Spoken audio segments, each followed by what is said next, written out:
আবারও চলে এসেছি আরেকটা নতুন ভিডিও নিয়ে। আপনাদের আগের পর্বে দেখিয়েছিলাম সোনারপুরের বই মেলা। আজকে দেখাবো আপনাদের একটি তীর্থস্থান।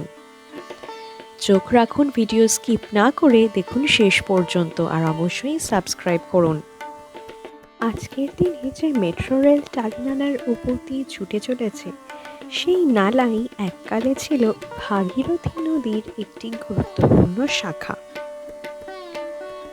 তখনকার দিনে সমগ্র দক্ষিণ কলকাতার বিস্তীর্ণ অঞ্চল ছিল সুন্দরবনের অন্তর্গত। নদীর এই গতিপথের ধার ধরেই গড়ে উঠেছিল একের পর এক ছোট ছোট নদী বন্দর, আর সেই বন্দরকে কেন্দ্র করেই জন্ম নিয়েছিল গ্রাম, জনপদ ও সভ্যতা। এই রকমই এক প্রাচীন জনপদের নাম বোড়াল, গড়িয়ার খুব কাছেই অবস্থিত। এখানেই রয়েছে দেবী ত্রিপুরা সুন্দরীর এক পবিত্র মন্দির। যদিও বর্তমান মন্দির ও প্রতিমাটি খুব বেশি পুরনো নয়, কিন্তু যে ভূমিতে এই মন্দির দাঁড়িয়ে আছে তার ইতিহাস বহু শতাব্দী প্রাচীন।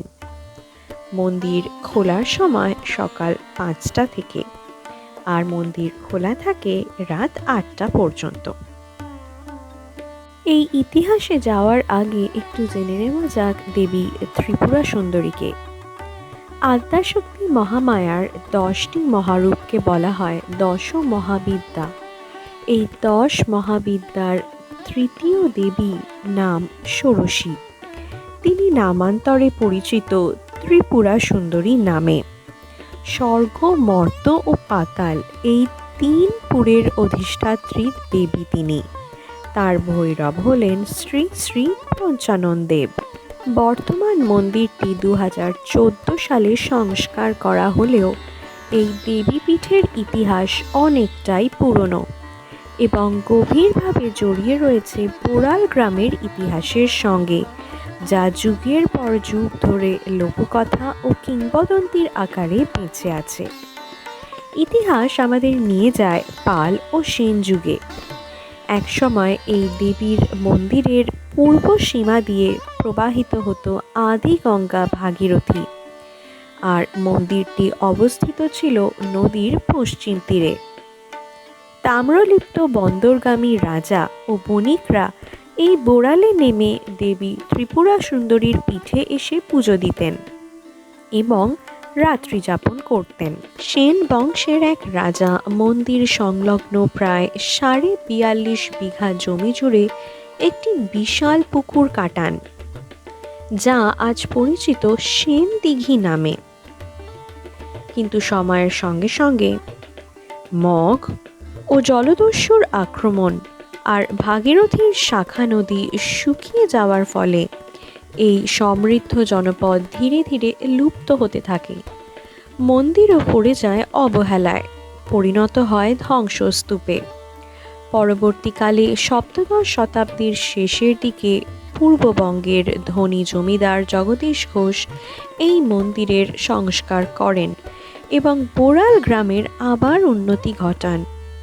কিন্তু তার মৃত্যুর পরে মন্দিরটি ফের অবহেলায় পড়ে ধ্বংসপ্রাপ্ত হয়। এরপর জগদীশ ঘোষের নবম পুরুষ শ্রী হীরালাল ঘোষ একটি সেবায়েত মণ্ডলী গঠন করে ধ্বংসস্তূপ খননের ব্যবস্থা করেন। মাটির প্রতিমা নির্মাণ করে পূজা শুরু হয়। পরে কুমোরটুলি থেকে একটি সুন্দর অষ্টধাতুর মূর্তি গড়িয়ে আনা হয়, যেটি আজ এখানে পূজিত। বর্তমান প্রতিমাটি অপূর্ব সুন্দর। দেবীর আসন রচনা করা হয়েছে ব্রহ্মা, বিষ্ণু, রুদ্র, মহেশ্বর ও সদাশিব এই পঞ্চদেবতার পঞ্চম মস্তকের উপর।